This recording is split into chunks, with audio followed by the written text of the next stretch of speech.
শুধু মসজিদের ভিতরে না, শুধু মুয়াজ্জিনের সামনে না, ইমাম সাহেবের সামনে না, মানুষের সামনে না, ব্যবসায়িক প্রতিষ্ঠানে যখন সে ব্যবসা করবে, জমিতে ক্ষেত খামারে যখন গিয়ে তখন জমিনের কাজ করবে, তখন আল্লাহ রাব্বুল আলামিনের ভয় তার অন্তরে থাকবে।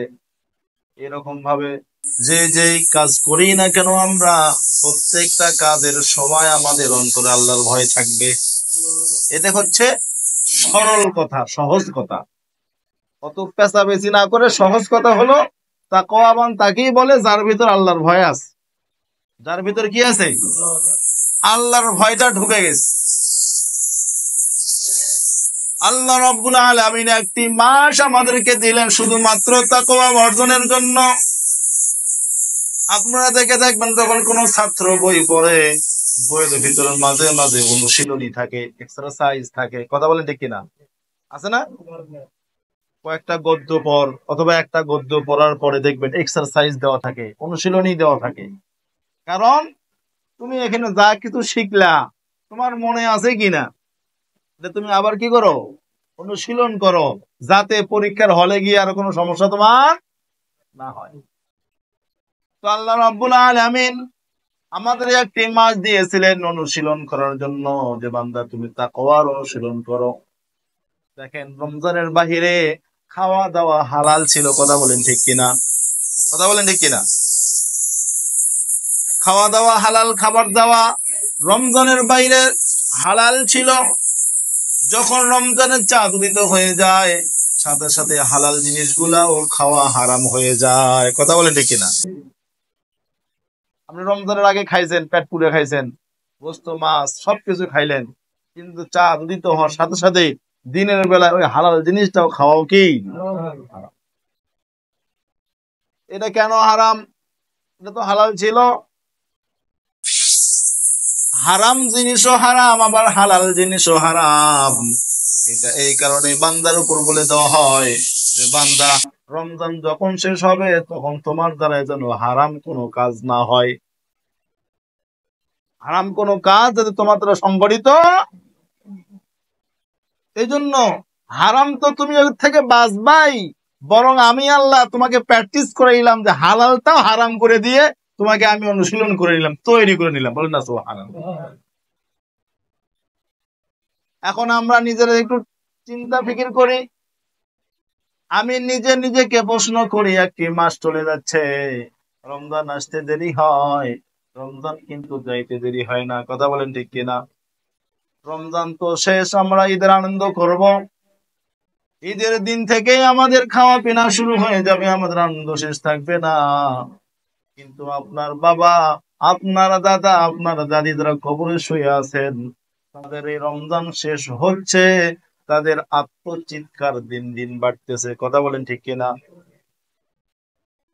কারণ রাসূল সাল্লাল্লাহু আলাইহি ওয়াসাল্লাম বলেন, রমজান মাস যখন আছে ফুতিহাত আবওয়াবুল জান্নাহ, জান্নাতের দরজাগুলি খুলে দেওয়া হয়, ওয়াগলিকাত আবওয়াবুন নার। বলুন না সুবহানাল্লাহ।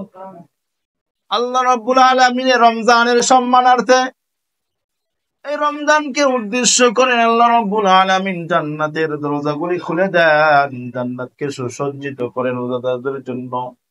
আর জাহান্নামের সমস্ত দরজাগুলি আল্লাহ রাব্বুল আলামিন বন্ধ করে দেন। বলেন না সুবহানাল্লাহ। আরেক হাদিসে পাওয়া যায় যে আল্লাহ রাব্বুল আলামিন রমজান মাসের ওসিলায় প্রত্যেকটা কবরবাসীর কবরের আযাব আল্লাহ পাক মাফ করে দেয়। সুবহানাল্লাহ।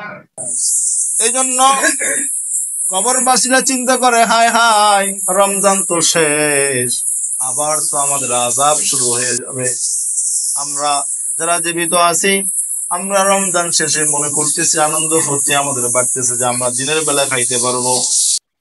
কিন্তু কবরবাসীরা দিন যায় এবং তারা কাঁদতে থাকে, আত্মচিৎকার করতে থাকে, এবং আপনাকে, আপনার দাদা, আপনার প্রতিবেশী, আপনার আত্মীয় স্বজন আপনাকে চিৎকার করে ডাকতে থাকে, ও বউ, রমজান তো শেষ বাচ্চা, আমার জন্য কিছু পাঠাও, আমার জন্য কিছু পাঠাও, যাতে রমজানের পরেও আমার কবরের আযাব এরকমই থাকে, আর যেন শুরু না।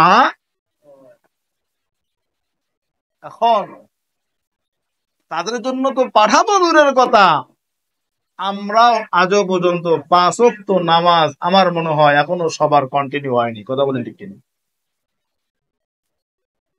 তাদের জন্য কি পাঠাবো? আমাকে পরিবর্তন হওয়ার জন্য আল্লাহ পাক রমজান দিলেন, অথচ তাদের জন্য পাঠানো দূরের কথা, আমি নিজেও এখনো পর্যন্ত 5 ওয়াক্ত নামাজ পড়তে পারি না। অথচ আল্লাহ রাসূল সাল্লাল্লাহু আলাইহি ওয়াসাল্লাম বলেন, লা তাদরুক সালাতাম মুতাআম্মিদান, যদি কোনো ব্যক্তি ইচ্ছাকৃতভাবে 1 ওয়াক্ত নামাজ কাজা করে ছেড়ে দেয়, লা তাতরুক সালাতা, যদি কোনো ব্যক্তি 1 ওয়াক্ত নামাজ ইচ্ছাকৃতভাবে ছেড়ে দেয়, আল্লাহর রাসূল বলেন ওই ব্যক্তি 1 ওয়াক্ত নামাজ ছেড়ে দেওয়ার কারণে আল্লাহর রাসূল আল্লাহর জিম্মাত থেকে ওই ব্যক্তি বের হয়ে যায়। বলেন নাউজুবিল্লাহ।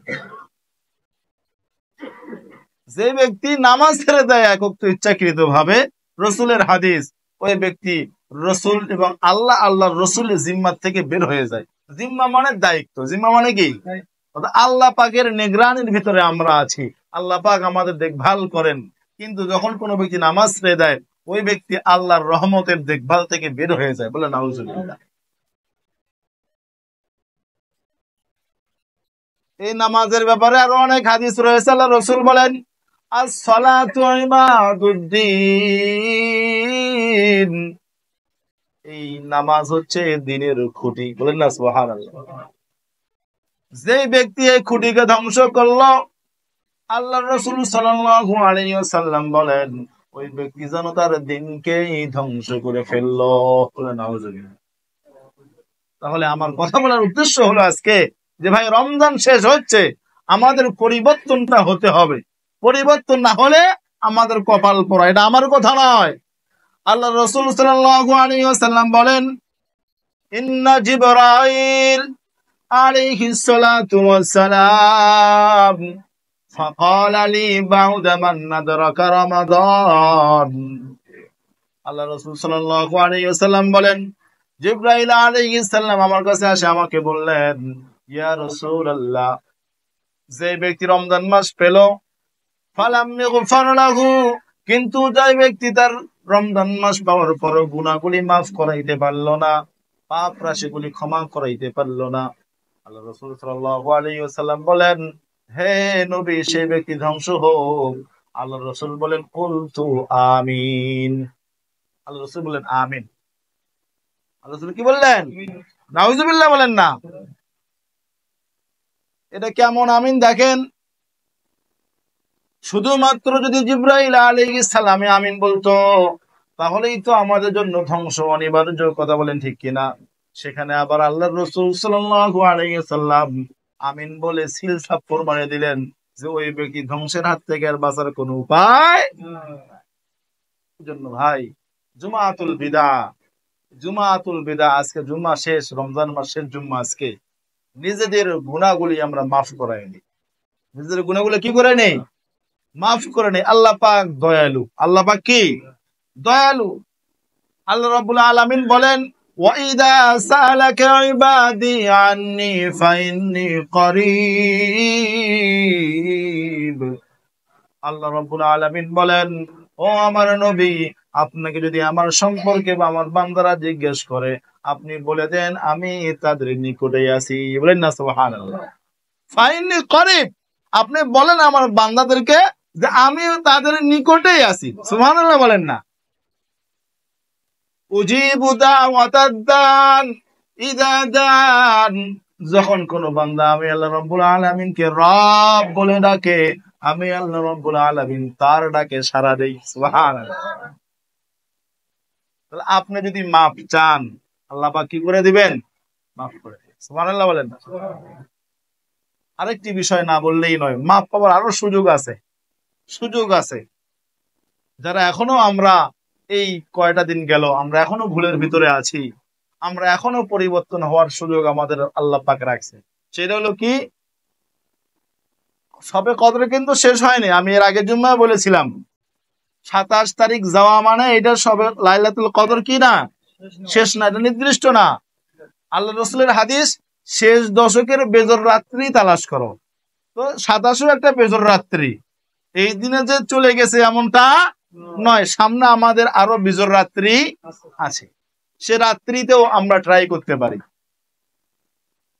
আরো একটা রাত্রি আছে ঈদের দিন রাত্রিতেও।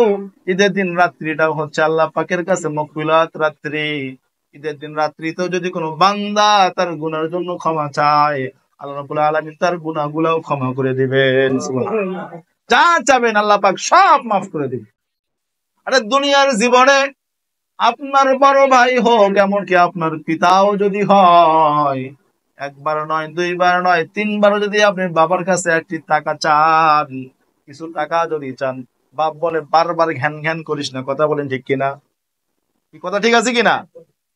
বাবার কাছেও যদি আপনি 1 থেকে 2, 3বার, 5বার যদি কোনো জিনিস চান, বাপ বলবে এত ঘ্যান ঘ্যান আস না, আমি তোকে দিবের পাবো না। কত রকমের কটু কথা, কটু বাক্য আপনাকে শোনাই দিবে।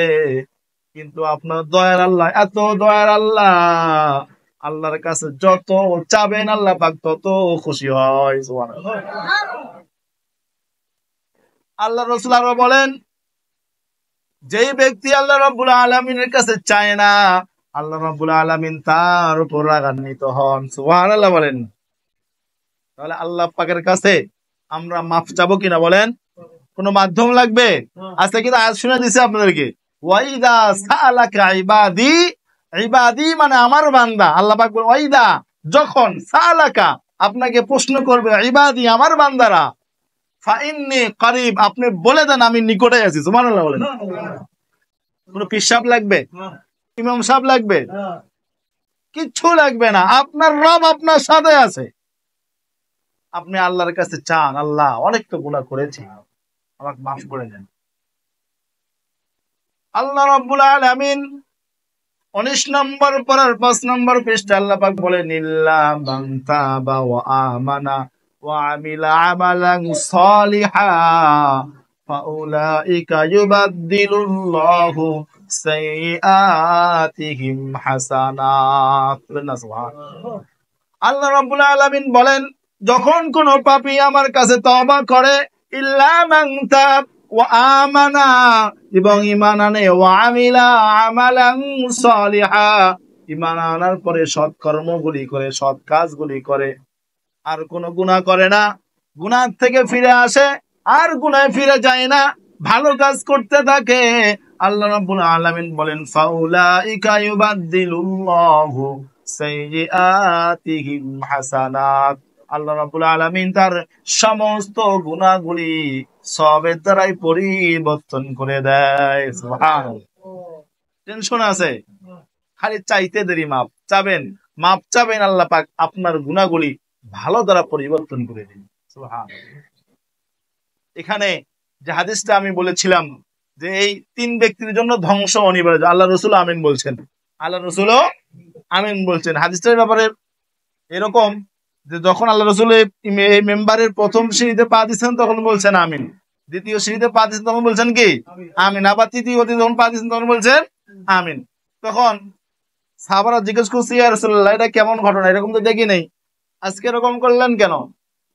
আল্লাহ রাসূল বলেন যে আমার কাছে জিবরাইল এখনই আসলো, আসে আমাকে বলতেছে যে রমজান পাইছে, গুনাহ মাফ করে দেবেন, সে ধ্বংস হোক। আমি রাসূল বললাম আমিন। বলে নাউজুবিল্লাহ। দ্বিতীয়ত হচ্ছে যারা হুজুর, যাদের সামনে রাসূল সাল্লাল্লাহু আলাইহি ওয়াসাল্লামের নাম উচ্চারণ করা হয় কিন্তু রাসূলের উপর দরুদ পড়ে না, তারাও ধ্বংস হোক। আমি বলছি আমিন। তৃতীয়ত হচ্ছে যে যারা নিজেদের পিতা মাতাকে বার্ধক্য অবস্থায় পায় কিন্তু নিজেদের জান্নাতটা অর্জন করতে পারে না, এরাও ধ্বংস হোক। নাউজুবিল্লাহ। এজন্য আমাদের যাদের পিতা মাতা বেঁচে আছে, আমরা চেষ্টা করি, বিশেষ করে যুবক ভাইরা, বর্তমান আমাদের যুবক ভাইরা আমরা খুবই পিতা মাতার ব্যাপারে উদাসীন থাকি। আমরা পিতা